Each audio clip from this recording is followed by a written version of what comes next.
Gauri Suryavanshi, S मराठीमध्ये आपलं स्वागत। वळूया आजच्या बातमीकडे।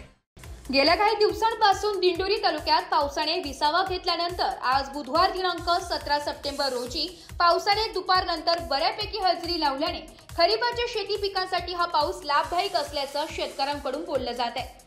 मात्र एका बाजूला द्राक्ष पंढरी म्हणून ओळख असणाऱ्या तालुक्यात हवामान खात्याच्या अंदाजानुसार परतीचा पाऊस द्राक्ष बागांना धोकादायक ठरतोय की काय, यामुळे अजूनही शेतकऱ्यांमध्ये चलबिचल होत असल्याने द्राक्ष बागात छाताव्यात की नाही अशा दुय्यम आस्था शेतकऱ्यांची झाली आहे।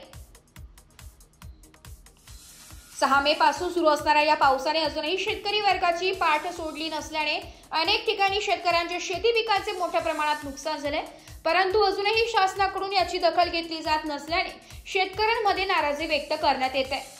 तालुक्यात या आधी झालेल्या पावसामुळे कांदा व शेती पिकांचे मोठ्या प्रमाणात नुकसान झाले असल्याने शेतकरी आर्थिक कोंडीत सापडला आहे। आजही कांद्याला भाव नसल्याने साठवलेल्या कांद्याची देखील नुकसान होत असल्याने शेतकऱ्यांपुढे मोठा प्रश्न पडलाय। एस मराठी न्यूज साठी तालुका प्रतिनिधी बापू चव्हाण, दिंडोरी।